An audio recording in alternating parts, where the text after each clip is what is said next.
I thought I knew danger, until the night I realized someone was watching my every move.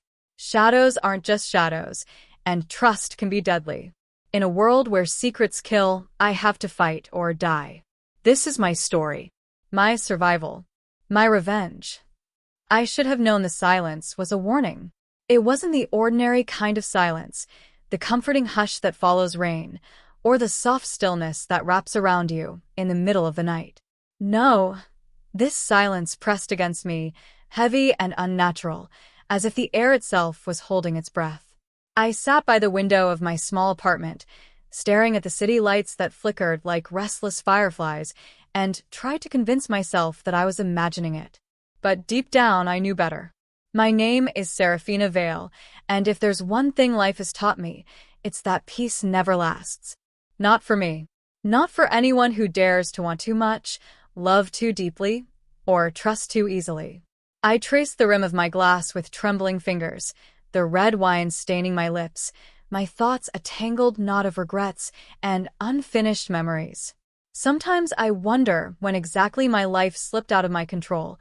Was it the night I walked away from him, or the day I trusted the wrong person with my secrets? Maybe it began much earlier, with choices so small they felt harmless at the time. Choices that now feel like cracks in a dam, waiting to burst. My phone buzzed on the table, pulling me from my spiral. For a moment, I hesitated. My heart had learned to fear the sound, because messages rarely carried good news anymore. They were threats wrapped in polite words, reminders of debts I hadn't paid, or apologies that cut deeper than insults. This time, it was different. Unknown number. We need to talk. Tomorrow. Midnight. Same place. I stared at the screen until the letters blurred. My pulse quickened, a sharp thrum that echoed in my ears. It had been months since I'd heard from him, and yet his shadow lingered everywhere. On the streets we used to walk, in the taste of the wine he loved, even in the music I tried not to play anymore. And now, out of nowhere, he was back. Adrian. Just thinking his name was enough to send a shiver down my spine. He had been my greatest love and my worst mistake, all wrapped into one devastating storm. The kind of man who could make you believe in forever and then destroy it in a single breath. I had sworn I'd never see him again, that I'd build a life so far from his reach that even his memory couldn't touch me. And yet here he was, calling me back into the fire. I should have ignored it, blocked the number, erased the message, poured another glass of wine, and forced myself to sleep. But instead, I found myself staring at my reflection in the darkened window. My eyes, stormy gray, my mother used to call them, looked older, more tired, but there was still a flicker of something reckless in them. That flicker scared me more than the message itself. I closed the curtains and tried to breathe, but my thoughts wouldn't quiet. Memories clawed their way back. Adrian's hands on mine, his voice promising me the world, the night everything shattered. The betrayal I still couldn't speak of without choking on the words. Tomorrow midnight. Why now? What did he want? And why did some part of me, against all reason, want to see him too? The next morning, I forced myself into a routine. Coffee, shower, a pale blue dress that didn't quite hide the exhaustion in my face. I worked at a small architectural firm, the kind of place where creativity was slowly drained by endless revisions and impossible deadlines. My colleagues barely looked at me as I entered, their eyes glazed from the same exhaustion I carried. It should have been a normal day. I told myself it would be. But every time I tried to focus on the blueprint in front of me, I saw only his message burned into my mind. By noon, I gave up. I stepped outside, the city air thick with smoke and the faint smell of roasted chestnuts from the vendor on the corner. That's when I saw him. At first, I thought it was a trick of the light, the way the sun caught on broad shoulders and familiar dark hair. But no, the longer I stared, the clearer it became. He was standing across the street, dressed in black, his posture deceptively casual. Watching me, my breath caught in my throat. Adrian Vale, the man who once whispered love against my skin, now stood like a stranger in the crowd, his eyes fixed on me with an intensity that burned even from a distance. I froze. My instincts screamed at me to run, but my feet refused to move. For a second, we were suspended in some cruel limbo, the city moving around us, horns blaring, people rushing past, while we stared across the divide like ghosts. Then, without a word, he turned and disappeared into the crowd. My knees buckled, and I clutched the railing beside me. Why here? Why now? And why hadn't he crossed the street, come closer, spoken a word? Maybe the message hadn't been enough. Maybe he wanted me to feel hunted. That night, sleep was impossible. I paced the apartment, my thoughts unraveling with every step. By the time the clock neared midnight, my nerves were frayed raw. And yet, when the time came, I grabbed my coat and keys and stepped into the night. The place was the same as always, an abandoned warehouse on the edge of the city, where broken windows gaped like hollow eyes and the air smelled of rust and dust. It had been ours once, our secret refuge, the place where love had bloomed and lies had festered. My footsteps echoed against the cracked concrete as I stepped inside. The shadows clung to the corners, and for a moment, I wondered if I had been a fool to come. Seraphina. His voice. Low. Familiar. Dangerous. I turned and there he was, Adrian. The air between us was thick, heavy with everything unsaid. I wanted to speak, to demand answers, to scream at him for showing up after months of silence, but the words stuck in my throat. My chest tightened, and I felt a familiar, dangerous pull. The same pull that had kept me tethered to him when I should have run. Adrian. I finally managed, my voice barely above a whisper. Why are you here? He stepped closer, and with every movement, my heart betrayed me, hammering in my chest like a drum I couldn't control. The shadows played across his face, highlighting the sharp angles I once memorized. His eyes, that storm I had once called home, now held something I couldn't decipher, remorse, anger, or perhaps a warning. I had to see you, he said simply, his voice calm but edged with tension. There are things you don't understand. Things you need to know. I laughed, though it sounded hollow even to me. After everything? After you left me to figure out the rest of my life on my own? The words cut sharper than I expected. My hands trembled at my sides. You think you can just show up and fix it with a few cryptic words? He shook his head, slowly, deliberately. I'm not here to fix anything. I'm here to protect you. I froze. My mind reeled. Protect me? From what? From him? From myself? The city noises seemed to fade, leaving just his words hanging between us like a blade poised to fall. Protect me? I echoed, my voice trembling. Adrian, the last time you protected me, you shattered everything.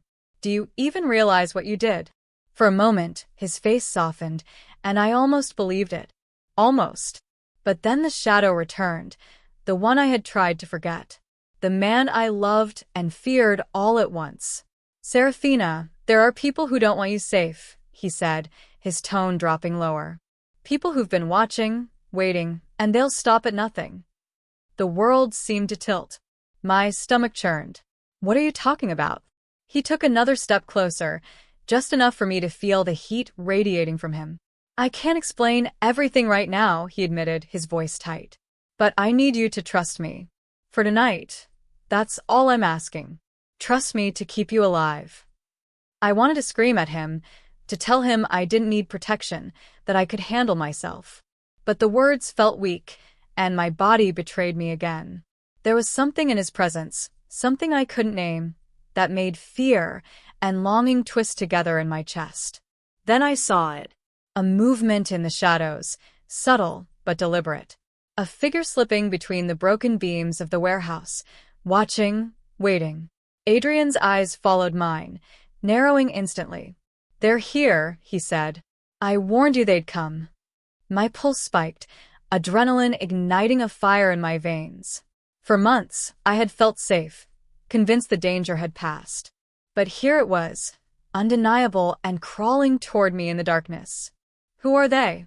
I demanded, my voice steadier now, fueled by a mix of fear and defiance. He didn't answer immediately. Instead, He moved instinctively, stepping in front of me, his body a shield I hadn't realized I needed. No time to explain. We move, now. My mind screamed at me to run in the opposite direction, but I followed. His hand brushed mine as he led me through the maze of broken concrete and rusted metal, and I felt a spark of the past ignite, a dangerous, familiar spark that made my pulse race for reasons I both hated and longed for. We reached an old service door, and he threw it open. The night air hit us like a wall, sharp and cold. But there was no time to breathe. Behind us, the sound of pursuit grew, shadows shifting like predators closing in. I didn't want to admit it, but a part of me thrilled at the danger. The part of me that had always been drawn to storms, to chaos, to him. Adrian glanced at me, his jaw tight. "Listen carefully," he said, voice urgent. "You can't go back." Not yet. "There are things you don't know, secrets that will change everything. But I promise you, by the time this is over, you'll understand why I couldn't stay away." I nodded, though confusion and fear twisted inside me. Secrets. Change. Danger. The words clawed at my mind. And yet, I didn't feel the urge to run anymore. I felt the pull of the storm. And I knew, without a doubt, that nothing in my life would ever be the same again. The night swallowed us, as we moved through narrow alleys and abandoned streets, my pulse drumming in my ears. Every shadow seemed alive, every sound a warning. Adrian kept close, his hand brushing mine occasionally, not enough to comfort, but enough to remind me I wasn't completely alone.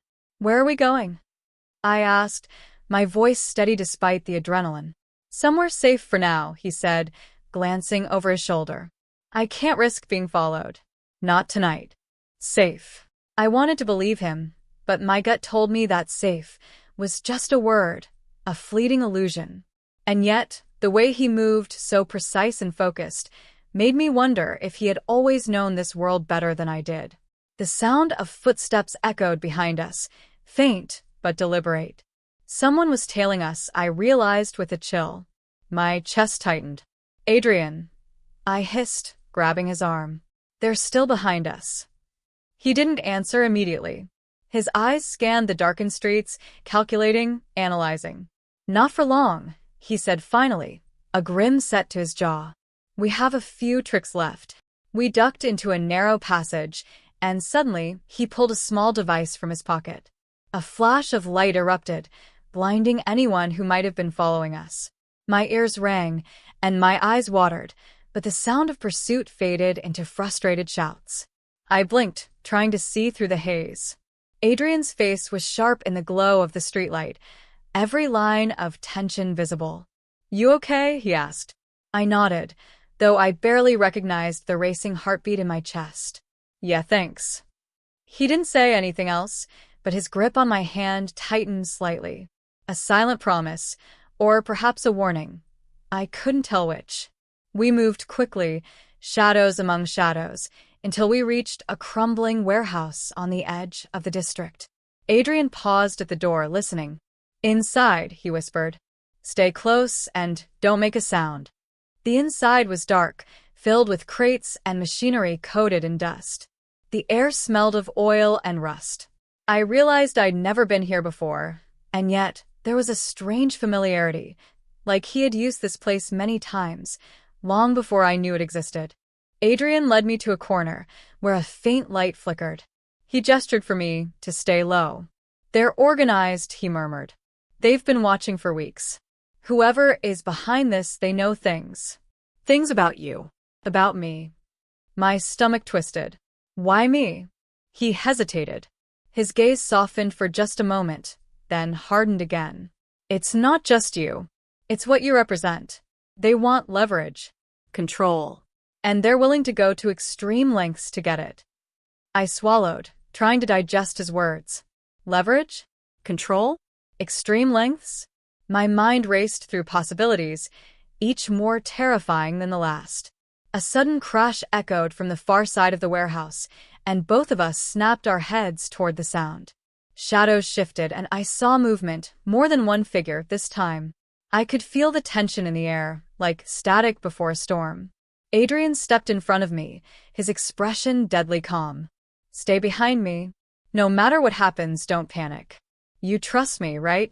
I hesitated. Trust.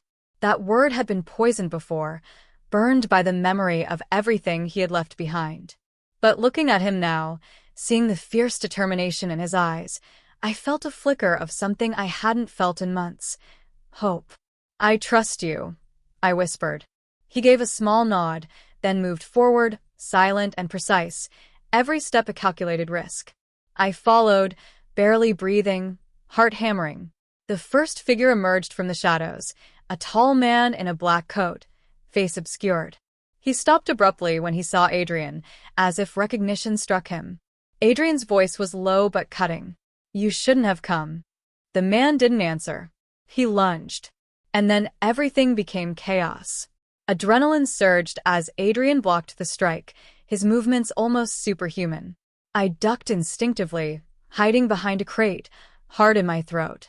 My mind screamed at me to do something, anything, but my body refused to obey. The fight was brief, but violent. Adrian moved with a precision I had never seen before, disarming the attackers with calculated force, but I could see it in his eyes. He wasn't just fighting them. He was buying time. Time for me. When the last shadow fell, Adrian turned to me, his chest heaving. We have to move, he said, urgency in every word. This was just the beginning. They won't stop until they get what they want. And Seraphina, they already know more than I expected. My heart pounded. Then what do? He took my hand again, this time with an intensity that made me shiver. We survive. We uncover the truth. And we fight back. I looked at him, the storm of danger, desire, and trust swirling between us, and I knew that my life had changed forever.